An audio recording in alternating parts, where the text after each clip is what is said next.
I never thought my daughter's wedding would be the place I'd have to watch her heart break all over again.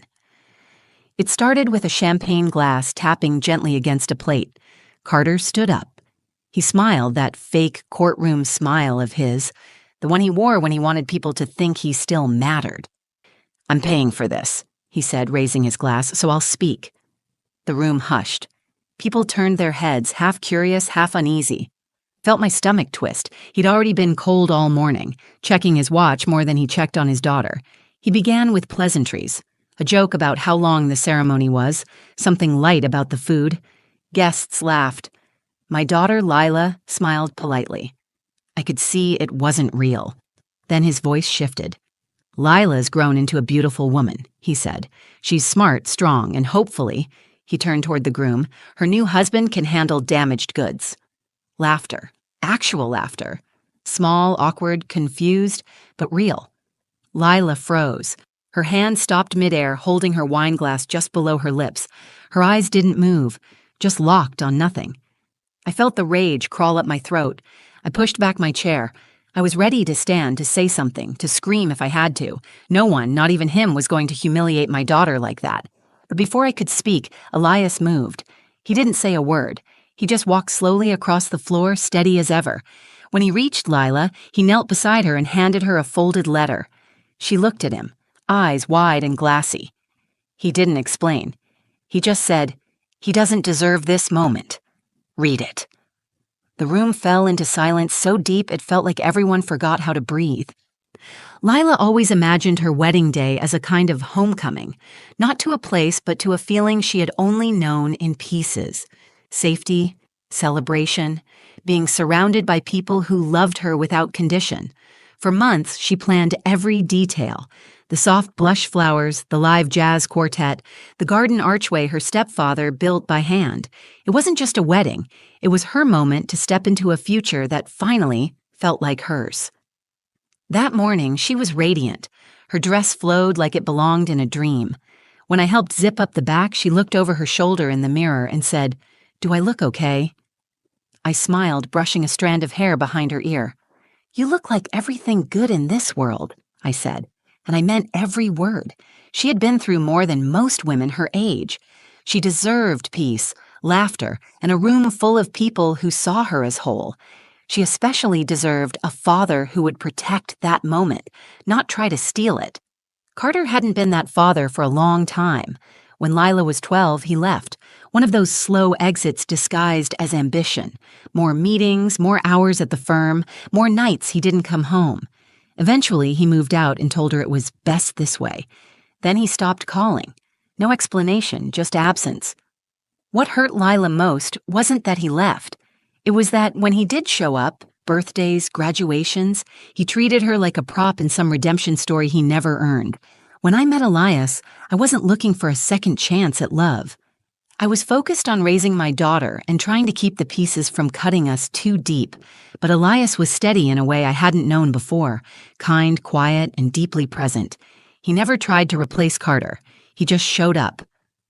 The first time he helped Lila with her math homework, he sat for 2 hours while she cried in frustration. He didn't flinch. He didn't quit. He just stayed. By the time she was 14, she stopped calling him Elias and started calling him Dad. She did it on her own, no push from me, no awkward conversation. Just one day, she walked into the kitchen, pointed at a drawing she made for school, and said, "I made this for Dad." And he smiled without blinking, like he had always been waiting for her to say it. So when Lila got engaged, it made sense that Elias would walk her down the aisle. She asked him with a handwritten note. He read it in silence, nodded, and pulled her into the kind of hug only a real father knows how to give. Carter wasn't happy, but he didn't say much. Instead, he offered to pay for the wedding. He said it was the least he could do. I should have known that phrase wasn't generosity. It was a warning. Lila was hesitant.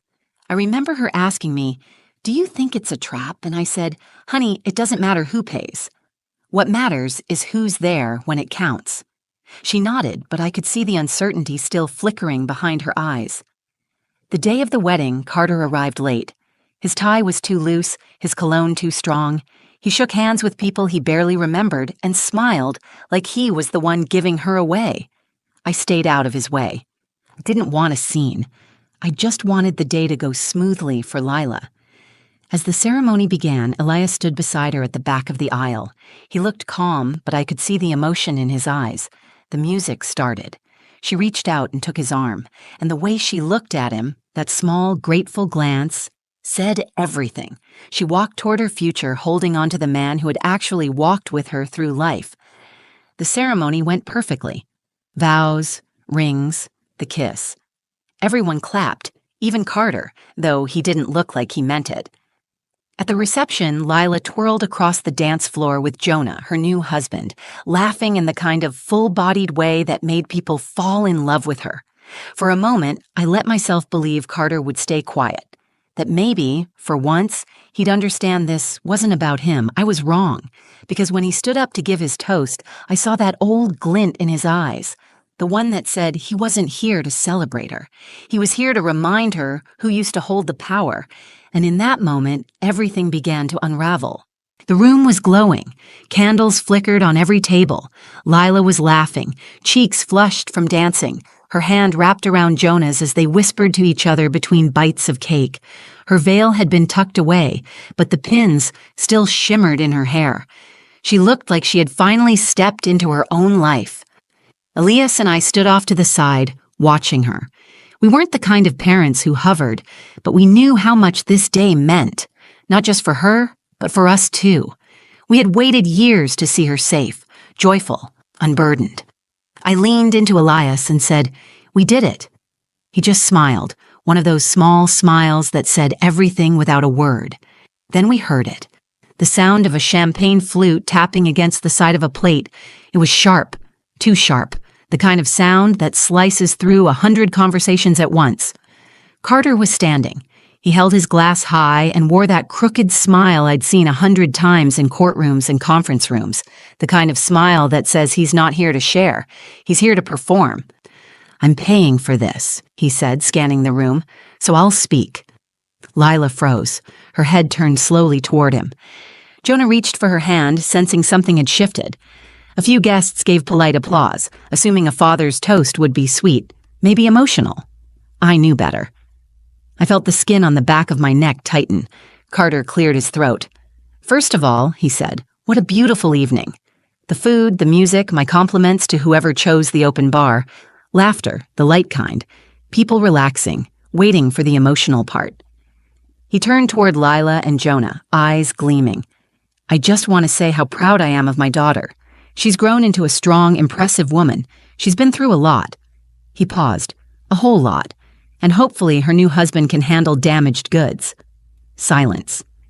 Then a few short, uncertain laughs. The kind of laughter people give when they're not sure if something was meant to be funny. I saw faces twist in confusion, embarrassment, discomfort. Lila didn't laugh. She didn't blink. Her body stiffened as if she'd been slapped in front of everyone. My heart cracked open. That wasn't a joke. That was a wound Carter had been waiting to reopen for years, and he did it in front of everyone she loved, at her wedding, in a room where she should have felt untouchable. I stood. My body moved before my mind caught up. I wasn't going to let him have the last word. Not again. Not here. I didn't care that people were watching. I didn't care that it was his money on the bill. I would burn the whole night down if it meant shielding her from that kind of cruelty. Then I felt a hand on my wrist. Elias. He didn't say a word. He didn't need to. He gave me one look, and I knew. He had this. And more importantly, Lila needed him more than she needed me in that moment. He walked forward, quiet but certain. The kind of walk that made people move out of his way without thinking. He reached Lila's table and knelt beside her. Her face was still pale, her jaw clenched so tight I could see the muscle twitch near her ear. He whispered something I couldn't hear. Then he pulled a folded piece of paper from his jacket and placed it in her hand. She looked at it, confused. He whispered again, just one sentence. "He doesn't deserve this moment. Read it." The entire room watched in complete silence. Even Carter sat back down, slowly, eyes narrowing in irritation. He hadn't expected to be challenged. He never does. Not by me, not by anyone. Certainly not by the man who had quietly replaced him in every way that ever mattered. Lila's fingers shook slightly as she unfolded the letter. Jonah reached for her hand again, grounding her. I held my breath. So did everyone else. Something had shifted. You could feel it. The music had stopped. Glasses sat untouched. The air had weight. No one was sure what was happening, but we all knew something important was about to be said. Something real. And for the first time that day, Carter wasn't in control. Lila looked down at the folded paper in her hand like it might burn her fingers. Her lashes fluttered, but she didn't blink. Her throat moved as she swallowed, slow and stiff. Then she unfolded the letter. The paper made a soft sound as it opened, but it was the loudest thing in the room. Every fork, every whisper, every breath had stopped.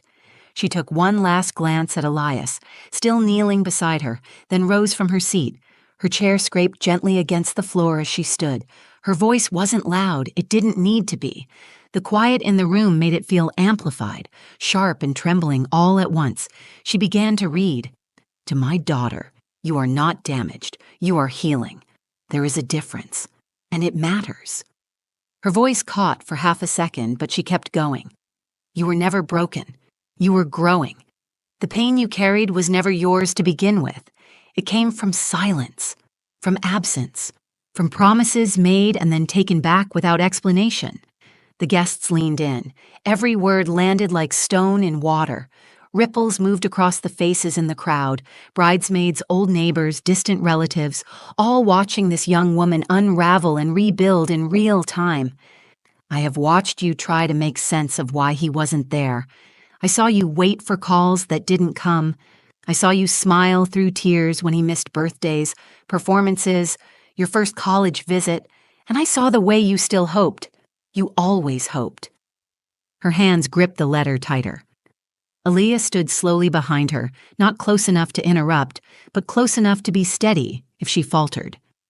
You asked me once if it made sense to keep hoping, if it was foolish to keep loving someone who forgot to love you back. I didn't know how to answer then, but I do now. It wasn't foolish. It was brave. Because you never gave up on the idea that you were worth loving. She glanced toward Carter. He didn't move. His expression was frozen somewhere between a frown and disbelief. He wasn't used to being addressed like this, certainly not publicly, not by his own daughter. She continued, Carter Halden paid for this wedding. He paid for the venue, the food, the music, and I'm sure he'll remind people of that for years to come. But love isn't paid for with checks. It's paid for with presence. Lila's voice grew stronger, like each sentence built a platform beneath her feet. The man who stood beside me today is the man who stayed. He stayed when I cried over boys and school and college rejection letters. He stayed when I panicked about growing up. He was there at every softball game, every science fair, every small moment that didn't need to be big to matter. She paused just long enough for the air to settle. He never asked me to call him Dad. He earned it. A quiet gasp rippled through the crowd. No drama, just truth.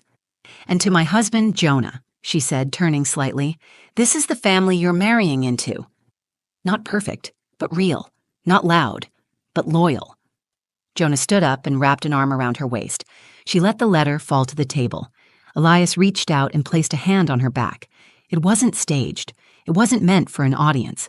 It was what family looks like when no one's watching. People began to clap. Soft at first, then louder. Not the usual applause you hear at speeches. This wasn't polite, it was grateful, honest, necessary. Carter sat motionless. He looked smaller now, not humiliated, just irrelevant. He had walked into that room believing he still had power over her, and in under 5 minutes, she showed him he never did. Lila turned to Elias and whispered something only he could hear. He smiled, eyes wet but proud. He didn't need credit. He never had. I looked around the room and saw what I had prayed for since Lila was a girl. No shame, no doubt, no ache that she couldn't name. Just light. Finally unfiltered. She had spoken, and now she was free. She was. When Lila finished reading the letter, she stood perfectly still. Her hands trembled slightly, but her voice never cracked. She didn't look to the crowd for approval. She didn't glance at Carter again. She didn't need to. The letter had done what years of silence never could. It gave voice to the ache she carried. And it made something undeniably clear to every single person in that room. Carter Halden was no longer the father in her story. The applause grew, not wild or chaotic.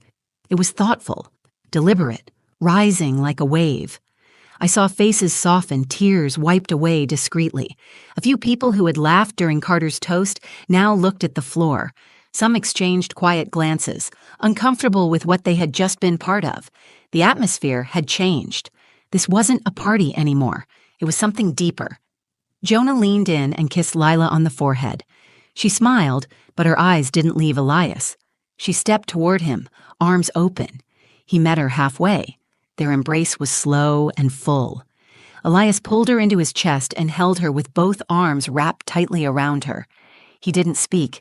He just pressed his hand gently against the back of her head like he used to when she was little and scared. Her body sank into his like she had finally found where she belonged. The applause softened and faded into silence. Carter stood. Whether it was instinct or ego, I'll never know. He adjusted his jacket and cleared his throat like he was about to explain something. The kind of self-important gesture I'd seen too many times in courtrooms and company parties. But this time, no one looked at him. The microphone was still on the table. He reached for it, hesitated, then pulled his hand back. There was no recovering from this, no joke to ease the tension, no smooth transition to charm his way back into the spotlight. He picked up his drink and took a sip. No one toasted back. A few guests turned their chairs away. Some glanced toward the dance floor. One of the groomsmen stood and walked over to the bar, deliberately cutting off Carter's line of sight. He wasn't the center of the room anymore. He wasn't even part of the room. He had become the background noise, the hum of an old song no one listens to, only hears. Carter didn't storm out. That would have drawn attention. He hated losing control, but he hated being pitied more. So he did what men like him do when they're cornered. He disappeared. Quietly, with a forced smile, he slipped out the side door near the terrace. I watched him walk into the night like a man stepping away from a house he didn't build and never really lived in. Lila watched him go, but there was no pain in her eyes, only relief. She exhaled once, slow and clean, and turned back toward Jonah. Then something beautiful happened. The music returned. Not loud or jarring, just a gentle melody from the jazz band, something slow and warm, like the air had finally remembered how to breathe. Jonah led Lila back to the dance floor. Elias returned to my side, his arm resting softly around my back. I didn't speak. I didn't need to. People began to dance again, slowly at first, unsure of how to restart joy after such stillness. But joy, when it's real, knows how to find its way back. Leela laughed at something Jonah whispered. Her face opened up like the sun breaking through a storm. I hadn't seen that kind of laughter from her in years, maybe ever. She wasn't faking it anymore. She had walked through fire in front of everyone she loved, and instead of shrinking, she stood taller. Instead of being humiliated, she found power, not in revenge, not in shouting, but in truth. Real truth doesn't need to shout. It doesn't need a microphone or a stage. It just needs to be spoken once, clearly and without apology. That was the moment she stopped being the girl who had been left behind. She became the woman who chose herself. And Carter? He became what he always feared most, unnecessary. The night ended with Lila barefoot on the grass, her heels in one hand and a sparkler in the other. The guests were laughing again, this time without hesitation. The dance floor glowed under string lights. Plates had been cleared, champagne had run dry, and the air had shifted from ceremony to celebration. Lila walked toward me as the last song faded. Her makeup had smudged slightly from the tears, but she had never looked more alive. She hugged me so tightly I felt her heartbeat against mine. I held her close, longer than usual. She pulled back just enough to look me in the eye and said, "Thank you for never letting me believe I was what he made me feel like." I didn't answer with words. I just cupped her face in my hands and kissed her forehead. She didn't need a speech. She had given enough of those for one day. She had done what many grown women spend a lifetime trying to do. She stood in front of the wound and said, This is not my fault. Elias walked up a moment later, quiet as always, holding her bouquet and smiling like a man who had just watched his daughter win something bigger than applause. She reached for him without hesitation and leaned into his chest like she had 100 times before. He rested his chin on the top of her head. I watched them and felt something tighten in my throat. This was the man who showed up when it counted, the man who stayed, the man who never asked for anything but gave everything. Lila never needed to call him Dad for him to be one. Later that evening, as the guests began to leave and the venue dimmed its lights, Jonah came over and thanked us, not just for the wedding or for raising Lila, but for what happened after the toast. He said, "Most people don't get to marry someone who already knows how to stand up for herself. You gave me a woman who knows her worth." That sentence stayed with me. People spend years trying to untangle themselves from the stories others wrote for them, stories about who they are, what they're worth, what they deserve. Carter tried to write one of those stories for Lila, but she tore it up in front of him, and in doing so, she gave herself a new ending, one that was honest, one that was hers. As for Carter, we haven't heard from him since that night.